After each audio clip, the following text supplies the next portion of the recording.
એક બહુકોણના બહિષ્કોણના માપનો સરવાળો. હવે બહિષ્કોણ કોને કહેવાય તેનો સામાન્ય ખ્યાલ તમે ગયા વર્ષે મેળવેલો છે.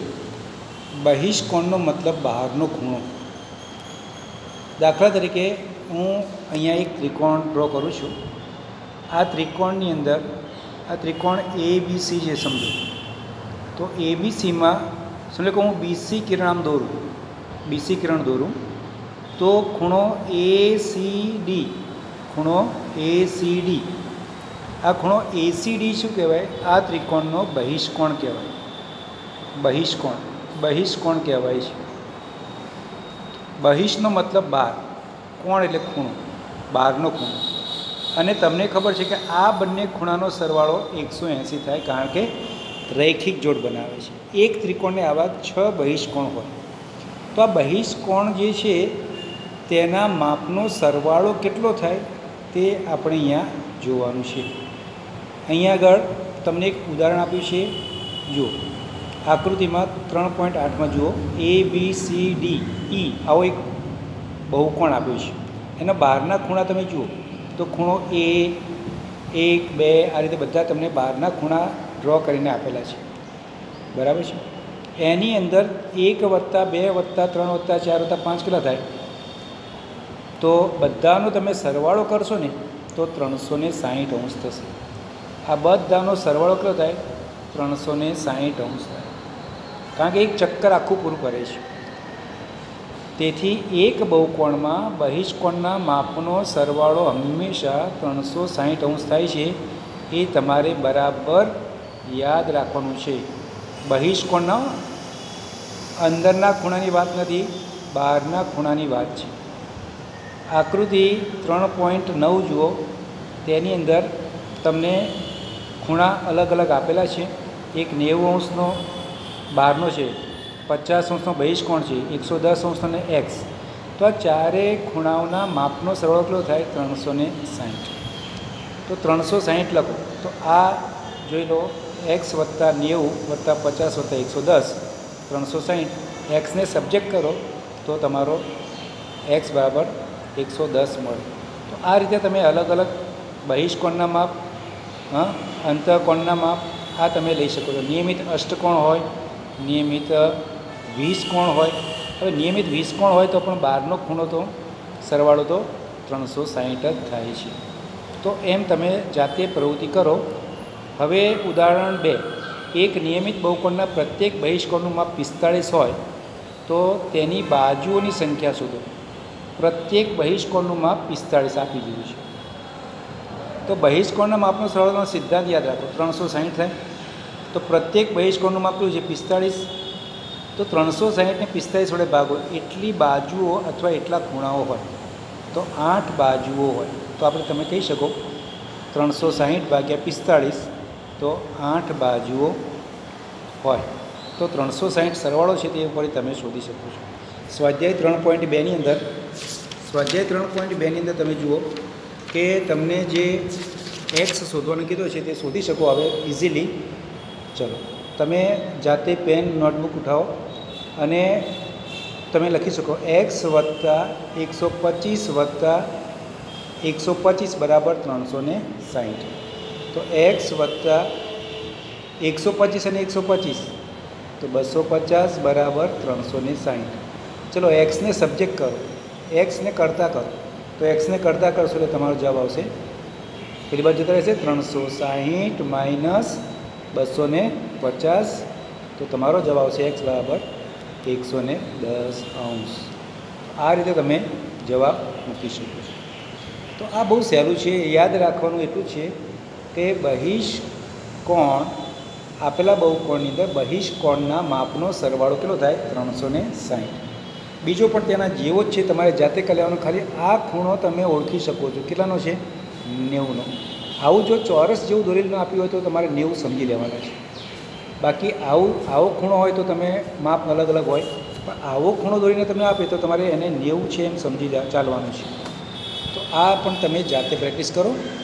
હવે પ્રશ્ન 2. નીચે પ્રમાણેની બાજુઓ ધરાવતા નિયમિત બહુકોણના બહિષ્કોણનું માપ શોધો.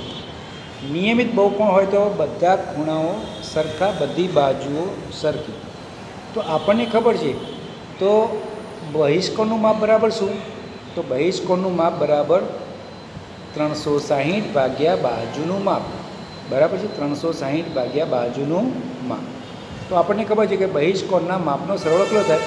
તો આપણે કહી શકીએ અહીંયા આગળ બહુકોણના બધા જ ખૂણાઓના માપનો સરવાળો 360 અંશ માટે 9 બાજુવાળા બહિષ્કોણમાં દરેકનું માપ બરાબર શું થાય? 360 ભાગ્યા 9 અંશ કર, 9 બાજુ છે, 9 વડે ભાગ્યા 9 ચોક 36. તો 40 અંશ દરેક બહિષ્કોણનું માપ થશે. બહુ સહેલું છે, તમે કહી શકો છો. સેમ ફરતી હું બોલતો જાઉં છું, તમારે લખી દેવાનું. અહીંયા લખ્યું છે પહેલું વાક્ય શું લખવાનું? નિયમિત બહુકોણમાં બહિષ્કોણના માપનો સરવાળો બરાબર 360 અંશ. 360 અંશ આ પહેલું વાક્ય. બીજું વાક્ય 15 બાજુવાળા બહુકોણના દરેક બહિષ્કોણનું માપ બરાબર 360 ભાગ્યા 15. 360 ભાગ્યા 15 ભાગાકાર તમે કરી નાખો, તમને જે મળે તે જવાબ. તો તમારો જવાબ આવશે 24 અંશ. તો આ રીતે તમે દરેક બહિષ્કોણનું માપ શોધી શકો છો. દાખલા નંબર 4. એક નિયમિત બહુકોણને કેટલી બાજુઓ હોય તો તેના દરેક બહિષ્કોણનું માપ 24 અંશ થાય? આના કરતાં ઊંધું આવ્યું. જો 15 બાજુ હોય, આમાં શું આવ્યું? 15 બાજુ હતી તો 24 અંશ આવ્યું. તો ઊંધું વિચારો, તો 24 અંશ હોય તો 15 બાજુ થાય.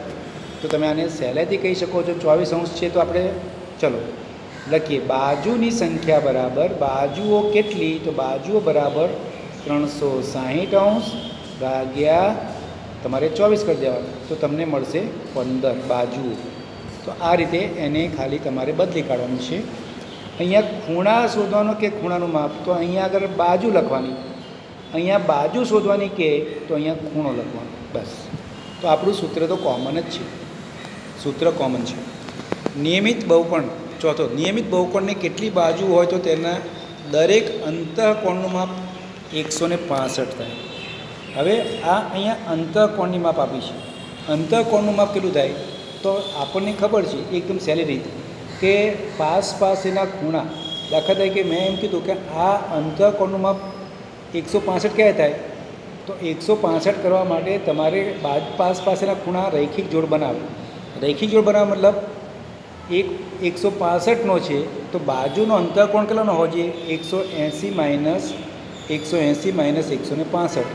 તો તમે કહી શકો દરેક અંતઃકોણનું માપ બરાબર 180 માઇનસ 165 બરાબર જવાબ આવશે 15. તમારો જવાબ મળશે 15 અંશ. બહુ સહેલું છે. તમે આ રીતે વિચારો અને જાતે કરવાનો પ્રયત્ન કરજો. પ્રશ્ન નંબર 5. એવો નિયમિત બહુકોણ શક્ય છે કે જેમાં દરેક બહિષ્કોણનું માપ 22 અંશ થાય? ચલો 22 વડે ભાગો. 360ને તમે 22 વડે ભાગી શકો છો. ભાગોને અને પૂર્ણ સંખ્યા મળે, મતલબ અપૂર્ણાંક ના મળવો જોઈએ. તો 360ને તમે 22 વડે ભાગો તો તમને સંખ્યા જે મળશે તે પૂર્ણાંક મળશે? તો કે ના, આપણને પૂર્ણાંક સંખ્યા ના મળે. તમે ભાગો તો 11 દુ 22, 180. તો તમને મળશે અહીંયા આગળ 180/11. તેથી પૂર્ણ સંખ્યા મળતી નથી. માટે કહી શકાય કે અહીંયા આગળ નિયમિત બહુકોણના બહિષ્કોણનું માપ 22 હોઈ શકે નહીં. શું આ માપ નિયમિત બહુકોણના અંતઃકોણનું હોઈ શકે? કેમ? હવે જો તમે એક વાત કહી શકો, અંતઃકોણ તમારો કેટલાનો થાય? 180માંથી 22 બાદ કરો એટલું. 180માંથી શું કરવાનું? 22 બાદ કરો એટલું. એટલે કેટલો થઈ શકે? 158 થાય. હવે 158 તમે છો વિચાર થયો તો હવે તમે ફરતી એ જ સૂત્ર લગાવો કે 360ને તમે 158 વડે ભાગો તો પણ પૂર્ણ સંખ્યા મળતી નથી. તો 158 ભાગ્યા તમે 360ને 158 વડે ભાગો, 360 ભાગ્યા 158 કરશો તો પણ તમને પૂર્ણ સંખ્યા મળતી નથી. તો આપણે કહી શકીએ ના, અહીંયા પણ નિયમિત બહુકોણના અંતઃકોણનું માપ 22 ન હોઈ શકે. તો આ રીતે તમે છઠ્ઠો દાખલો કરો. નિયમિત બહુકોણમાં અંતઃકોણનું માપ ઓછામાં ઓછું કેટલું હોઈ શકે? કેમ? હવે નિયમિત બહુકોણમાં અંતઃકોણનું ઓછામાં ઓછું માપ કેટલું હોઈ શકે? તો નિયમિત બહુકોણની અંદર આપણને ખબર છે કે ઓછામાં ઓછી 3 બાજુ હોઈ શકે, મતલબ ત્રિકોણ હોઈ શકે, બરાબર? આ ત્રિકોણ હોઈ શકે. હવે ત્રિકોણ હોય તો દરેક ખૂણાનું માપ શું થાય? સમબાજુ થાય. નિયમિત છે એટલે સમબાજુ સરખો થાય. 60, 60 અને 60, દરેક ખૂણાનું માપ 60 અંશ થાય. 60, 60, 60 એટલે 180. તેથી નિયમિત બહુકોણના પ્રત્યેક અંતઃકોણનું માપ ઓછામાં ઓછું કેટલું હોય? 60 હોય. ઓછામાં ઓછું 60, ત્યાંથી વધી શકે. જો તમે ચતુષ્કોણ કરો ને, દાખલા હું ચોરસ કરી નાખું છું, ચોરસ તો 90 થશે, બરાબર છે? એટલે પંચકોણ કરીશ, નિયમિત પંચકોણ, તો એનાથી પણ વધશે. તો દરેક વખતે માપ વધતું જાય છે.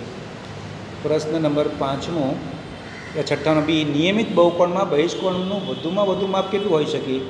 હવે તમે વિચારો, અહીંયા અંતઃકોણનું 60 થયું, તો બહિષ્કોણનું કેટલું હોઈ શકે? તો વેરી સિમ્પલ, 180માંથી આપણે 60ને શું કરવાના? બાદ કરવાના. તો 60ને બાદ કરો એટલે શું મળશે? 120 અંશ તમને મળી જશે.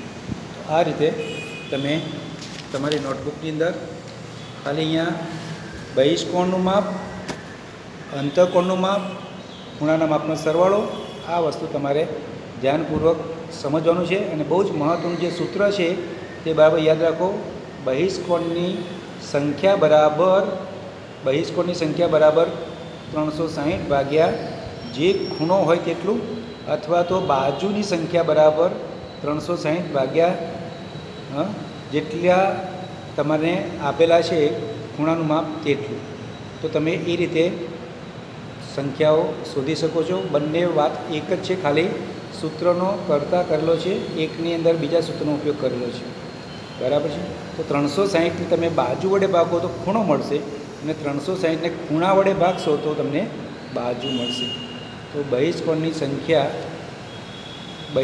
સંખ્યા અથવા તો બાજુની સંખ્યા, અહીંયા સંખ્યા બહિષ્કોણની પણ લખી શકાય અને બાજુની પણ લખી શકાય. એટલે બહિષ્કોણની સંખ્યા 8 એટલે કે બાજુની સંખ્યા પણ 8. એટલે તમે સૂત્રમાં ધ્યાન આવી ગયું. ફરીથી રિપીટ કરું છું, આ સૂત્ર બહુ મહત્ત્વનું છે. બહિષ્કોણની સંખ્યા કેટલી, ખૂણાની સંખ્યા કેટલી? તો 360ને 45 વડે ભાગો એટલી. એટલે એ જેટલા ખૂણા થશે એટલી જ બાજુ થશે. ઓકે. અને બાજુ જો આપી હોય તો, જો તમને બાજુ આપી હોય કે 8 બાજુ આપી છે, તો નિયમિત બહુકોણની અંદર દરેક બહિષ્કોણનું માપ કેટલું હોય? તો 8 વડે ભાગો એટલું થાય, તો 45 થાય. એટલે બંને વસ્તુ પરસ્પર વિરોધી અથવા વ્યસ્ત જેવી છે તે તમે સમજી શકો છો.